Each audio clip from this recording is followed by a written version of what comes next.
Hello student, good evening, जय हिंद, जय भारत। आप सभी को पता है हमारी हिस्ट्री की क्लास चल रही थी और हिस्ट्री में हमारी सिंधु सभ्यता के जो स्थल थे हम लोग वही पढ़ रहे थे। ठीक है, हमारा जो लास्ट टॉपिक रहा था वो क्या था भाई? रंगपुर। रंगपुर के बारे में हम लोग पढ़ रहे थे कि रंगपुर की खोज किसने की थी, किस नदी किनारे बसा हुआ शहर है और हमें यहाँ से क्या जानकारी प्राप्त होती है। मैंने बताया था इससे पहले आपका रंगपुर के बारे में बहुत बार पूछा गया कि चावल की जो जानकारियां है, चावल की जो खेती है वो कहां पर की गई थी? रंगपुर में। बात करते हम रंगपुर की। खोज किसने की थी मैं आज दोबारा बता रहा हूं आप सबको, इससे पहले वाली क्लास में हम सभी ने पढ़ लिया था। ठीक है।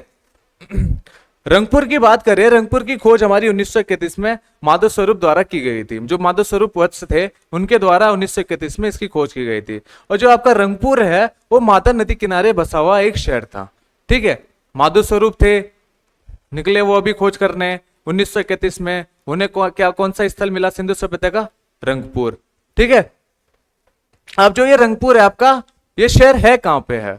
ये जो आपका रंगपुर है अहमदाबाद गुजरात में एक स्थल हमें मिलता है सिंधु सभ्यता का। ठीक है, इतनी बात समझ में आई। और हमने बात करी थी इसकी खुदाई किसके द्वारा की गई थी? 1953 में रघुनाथ राव द्वारा की गई थी इसकी खुदाई। ठीक है, अब हम बात करते हैं, हम यहां से मैंने आपको बताया था कि हमें यहां से क्या जानकारियां प्राप्त होती है। हमें यहां से चावल की खेती या चावल की जानकारियां प्राप्त होती है। एग्जाम में बहुत बार पूछा गया सवाल है कि चावल की खेती की जानकारियां हमें कहां से पता चलती है। ठीक है दोस्तों, अब आज हमारी जो क्लास रहेगी सिंधु सभ्यता का लास्ट टॉपिक रहेगा। सिंधु सभ्यता खत्म होते ही हमारा वैदिक सिविलाइजेशन शुरू हो जाएगा। ठीक है, वैदिक सिविलाइजेशन में हम लोग पढ़ेंगे कि वैदिक सभ्यता आपका हिस्टोरिकल एज के अंदर आता है। जो आपकी सिंधु सभ्यता थी, हमने इसको जो पढ़ा था ये आपकी प्रोटो हिस्टोरिकल एज में आता था। ठीक है, आज हम पढ़ेंगे, क्या पढ़ने वाले आज हम सभी पढ़ने वाले सिंधु सभ्यता की विशेषता। वहां की जो सड़कें, वहां के जो मकान है किस तरह से निर्मित थे, वहां के जो पहले लोग थे क्या क्या व्यापार करते थे, ये सारी जानकारियां प्राप्त करेंगे कि जो हमारी सिंधु सभ्यता है वो किस कारण उस सभ्यता का विनाश हुआ था। जो कहते हैं ना, अलग अलग सबकी साइंटिस्ट की रिसर्च वगैरह अपने रहते हैं, सबकी अलग अलग राय रहती है। ठीक है, चलो क्लास शुरू करते हैं आज की हमारी दोस्तों। बात करें हम सिंधु सभ्यता की सड़कों की।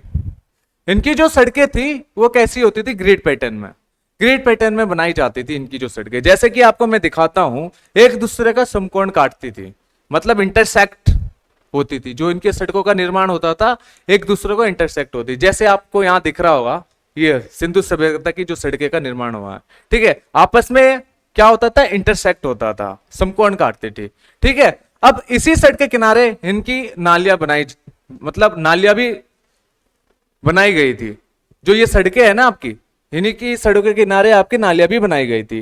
ठीक है, और जो ये नालियां है किससे निर्मित थी आपकी? जो ये सड़क किनारे नालियां मिलती है हमें, ईंटों से बनाई गई नालियां थी। ठीक है, उस टाइम के लोग भी बड़े सफाई में रहते थे भाई, सबसे ज्यादा सफाई में रहते थे जो उस टाइम के लोग थे। उनकी जो नालियों का निर्माण है ना, पता कैसे होता था? इस तरह का, जैसे ये नाली है ना, मैं आपको दिखाता हूं, एक मिनट फोटो निकाल के देखो। जैसे आजकल के टाइम में क्या होता है, नाली इस तरह से बनी होती है, सीधी प्लेन। ठीक है, क्या होता है, चाहे कूड़ा आ रहा है चाहे पानी आ रहा है, सब बह रहा है एक साथ। बट उस टाइम के जो लोग थे, सिंधु सभ्यता के लोग थे, उनकी जो नालियों का निर्माण किस तरह से होता था? देखो, ये नाली बनी है। ठीक है, इसी नाली के नीचे गड्ढा होगा, यहीं पर आपका जो कूड़ा वगैरह इकट्ठा होना है, फिर उसके बाद अपना जो कूड़ा उठाने वाला आता था वो कूड़ा उठा के ले जाता था। इस प्रकार से ये लोग नालियों का निर्माण करते थे सिंधु सभ्यता के। आगे चलेगी, फिर यहाँ गड्ढा बना दिया। तो इसीलिए कहते हैं जो सिंधु सभ्यता के लोग थे बड़े सफाई में भी रहते थे। ठीक है, अब इसकी हम बात करेंगे मकान, किसकी? सिंधु सभ्यता के। जो इनके मकान का निर्माण होता था सिंधु सभ्यता का, वो कच्ची और पक्की ईंटों से निर्मित होता था। ठीक है, अब ये कच्ची ईंटें जो आपकी और पक्की ईंटें हैं, जो कच्ची ईंटें ये धूप में पकाई जाती थी, मतलब धूप में इसका निर्माण होता था, ईंट बना के फिर धूप में सुखाने के लिए लगाते थे। और जो ये पक्की ईंट होती थी इसको ये आग में बना के तैयार करते थे। बात आई समझ में? इनका जो इनकी जो मकान का निर्माण होता था कच्ची और पक्की ईंटों से निर्माण होता था। ठीक है, इतनी बात समझ में आई। अब देखो मेन चीज, अब मैंने यहां भी फोटो लगाया आप सभी के लिए। जो सिंधु सभ्यता के मकान है ना, एक्चुअल में जो मकान स्ट्रक्चर होता था, उनका जो मेन दरवाजा होता था पता किस तरफ होता था? सड़क की तरफ नहीं होता था।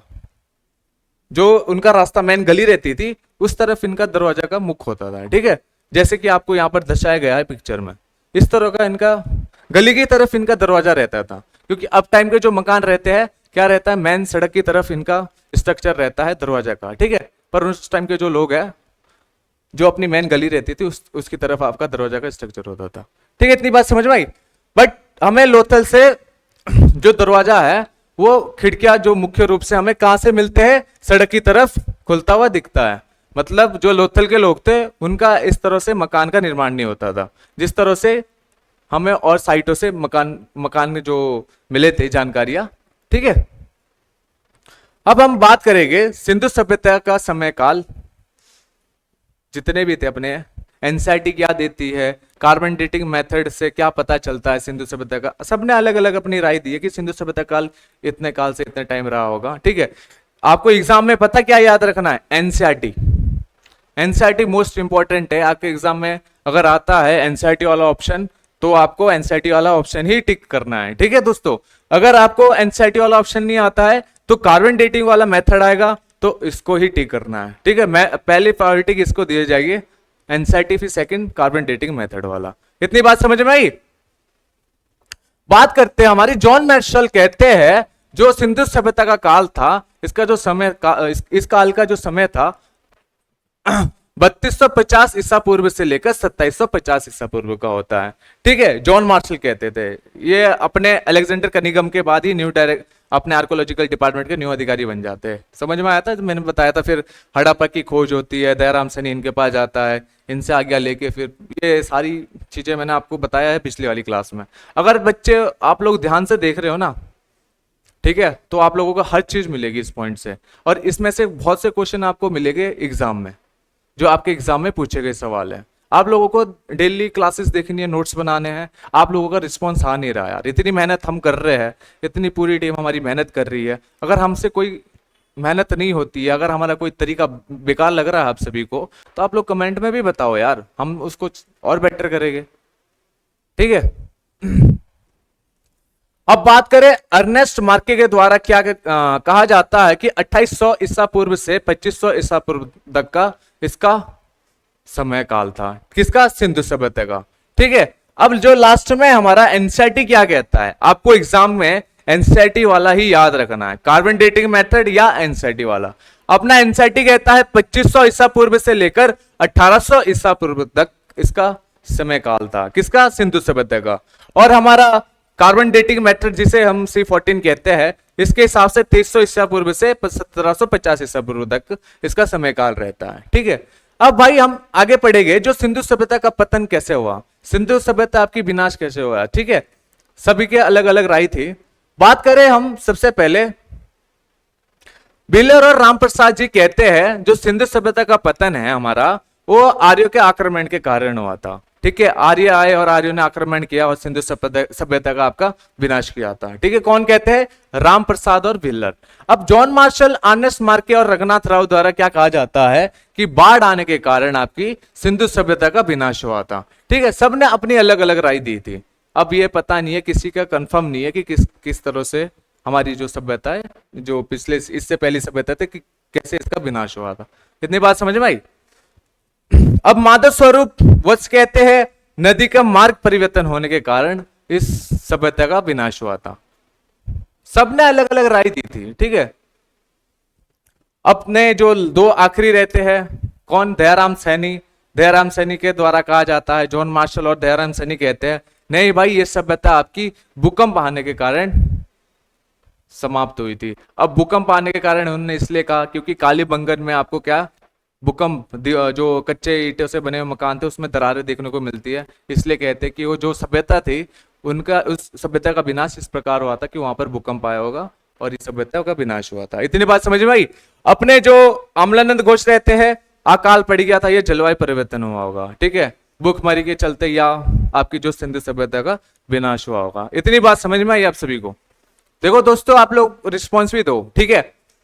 हमारा टारगेट है कि हमारे मई तक ना 1K होना चाहिए। आप लोग हो सके जितने ज्यादा शेयर करो इस वीडियो को, और आप लोग हो सके तो सपोर्ट पूरा करो यार। कमेंट आप लोगों का कोई आ नहीं रहा है, आप लोग व्यूज तो देख रहे हो पर कमेंट भी जरूर करो ना यार, इतनी मेहनत कर रहे हैं हम, पूरी स्टाफ हमारी, पूरी टीचर लोग इतनी मेहनत कर रहे हैं, आप लोगों को सपोर्ट देना बहुत जरूरी है। इतनी बात समझ में आई आप लोगों को? अब बात करते हैं हम लोग वैदिक सिविलाइजेशन की। वैदिक सिविलाइजेशन हम कल पढ़ेंगे, आज हमारी इतनी क्लास है, ठीक है। अब कल आपके लिए रेगुलर रहेगी, क्योंकि थोड़ा मैं चला गया था कहीं। एनटीपीसी की मॉक टेस्ट सीरीज भी आप लोगों के लिए आ गई, और उसमें भी आपके रिस्पॉन्स नहीं मिल रहा है। रिस्पॉन्स चाहिए यार हमें, तभी तो हमें भी अच्छा लगेगा कि नहीं यार हम लोग सही जा रहे हैं, मतलब बच्चे अच्छा देख रहे हैं, बच्चों को सही मटेरियल भी मिल रहा है, ठीक है। इतनी चीजें आप लोगों के लिए कर रहे हैं हम लोग, तो आप लोगों का रिस्पॉन्स भी बहुत जरूरी है। कल मिलते हैं आप सभी को इसी टाइम पे। जय हिंद, जय भारत।